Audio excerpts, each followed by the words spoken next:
Hola, en el video anterior vimos medidas de tendencia central para un conjunto de datos. Ahora vamos a hablar sobre las medidas de dispersión para un conjunto de datos.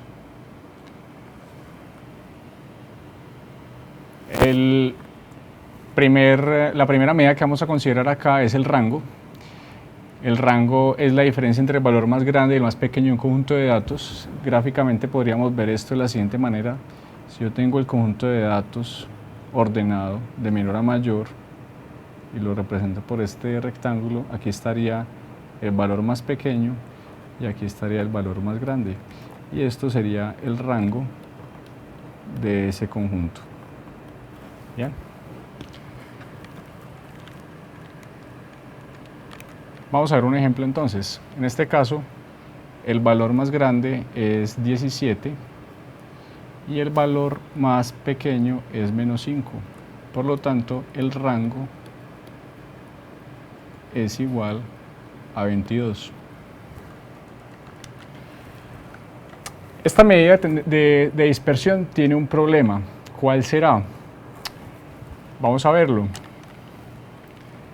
El problema con esta medida se presenta cuando dentro del conjunto de datos hay un valor atípico como el que tenemos aquí.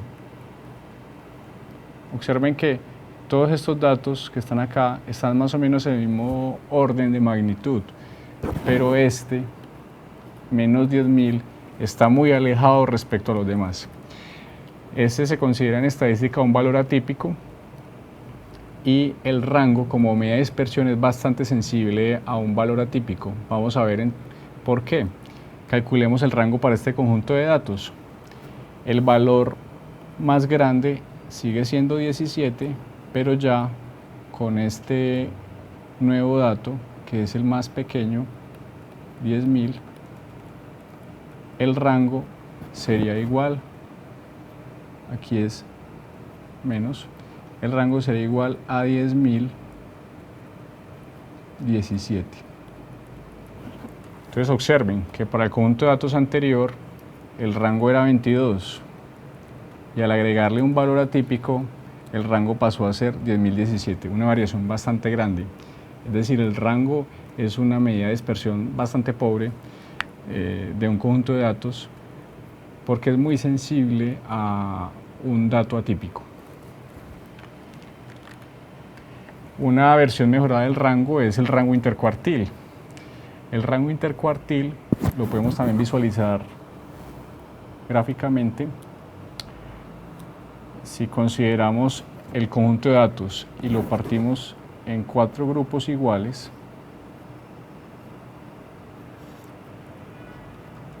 entonces a cada uno de estos grupos le damos el nombre de un cuartil. Entonces este sería el primer cuartil, este el segundo, el tercero y el cuarto cuartil. Bien. Y el rango intercuartil básicamente va a ser la distancia que hay entre el primer cuartil y el último cuartil. Visto de otra manera, el rango intercuartil es una medida de qué tan disperso está el 50% de los datos que está ubicado en la mitad, es decir, estos dos cuartiles de acá. Estos dos cuartiles representan el 50% de los datos, dado que cada cuartil es igual y está en la mitad del conjunto de datos. Entonces, por eso decimos que el rango intercuartil es una medida de qué tan disperso está el 50% medio del conjunto ordenado de datos. Eso es lo que quiere decir esta frase que está acá. Muy bien. ¿Cómo calculamos el rango intercuartil? Primero debemos ordenar el conjunto de datos de menor a mayor. Luego debemos calcular la mediana de ese conjunto de datos que denotamos por Q2.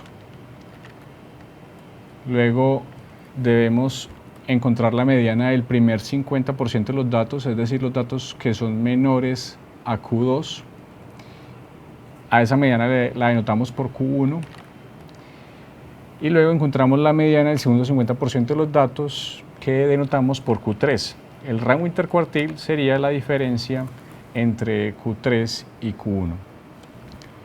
Vamos a ver un ejemplo para ver cómo se aplica este método de cálculo del rango intercuartil. Consideremos entonces este conjunto de datos que tenemos acá y el cálculo entonces sería de la siguiente manera. Este conjunto de datos ya está ordenado. Entonces, el total de datos que hay acá es 11. Aquí hay 11 datos. Los primeros 5 datos están aquí. Aquí hay otros 5 datos y el dato que está justo en la mitad es 5. Por lo tanto, esta es la mediana de ese conjunto de datos. Estos datos de acá representan el primer 50%, como lo tenemos aquí. Y la mediana de ese conjunto de datos es el que está justo en la mitad, que es 0. Por eso Q1 igual a 0. El segundo 50% de datos es el que está a la derecha de Q2, que es este, como lo tenemos aquí. Y la mediana de ese conjunto de datos que ya está ordenada es el que está justo en la mitad, que es 13. Por eso Q3 es igual a 13. Y el rango intercuartil será entonces Q3 menos Q1, es decir, 13.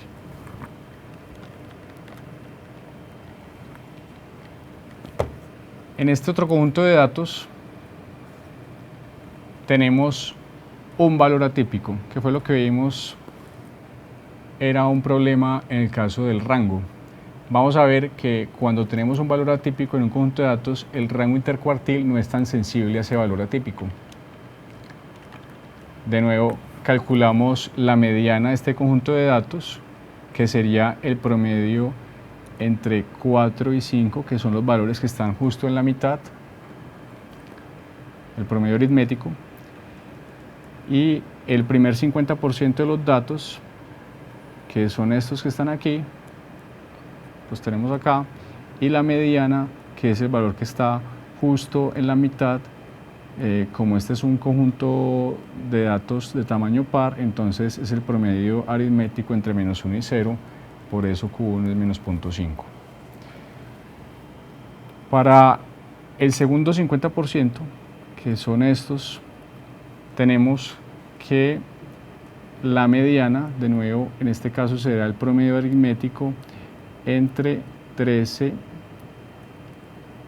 y 13, que son los datos que están justo en la mitad, que ese promedio es 13, y por lo tanto el rango intercuartil es Q3 menos Q1, y en este caso nos da 13.5.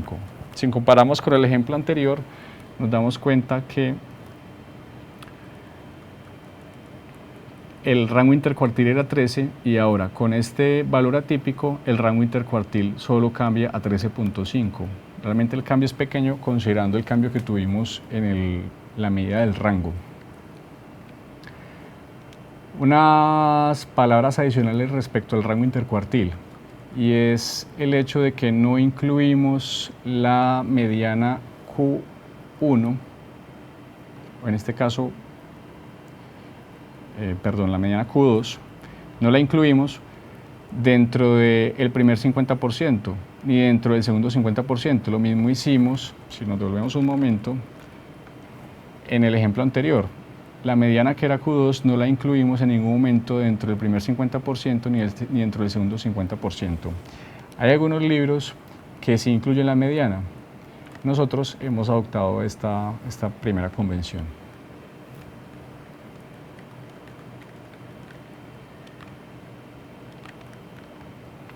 Otra medida de dispersión que es bastante usada es la varianza.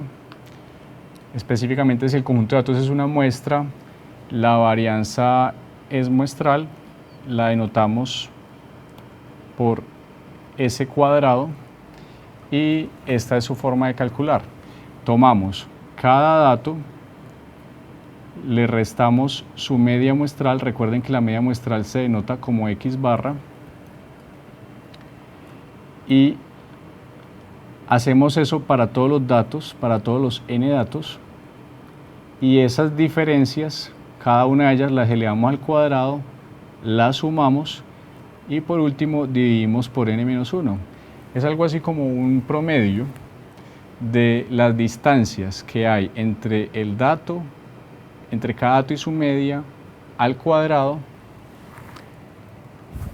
para obtener esta varianza muestral.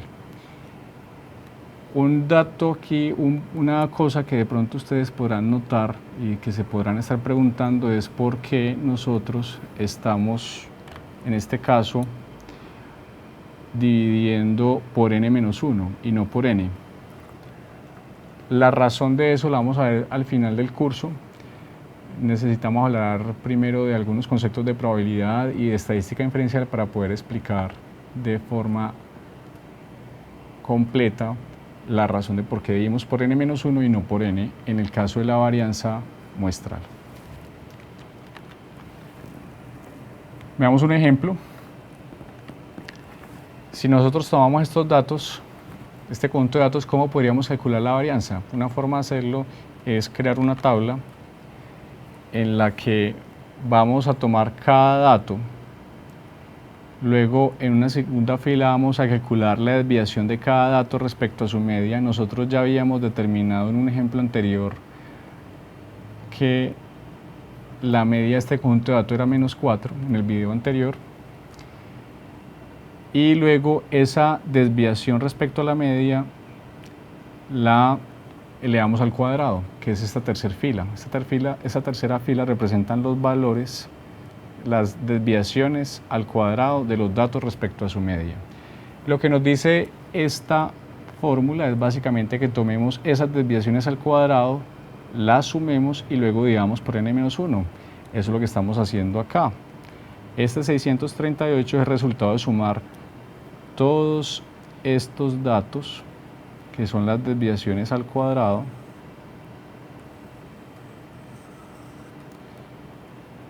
y luego dividimos por 12, que es el número de datos de la muestra menos 1, y obtenemos esa varianza muestral. La desviación estándar muestral es otra medida de dispersión, que es bastante útil por el hecho de que las unidades de la desviación estándar son las mismas unidades de los datos. Observen que para el caso de la varianza,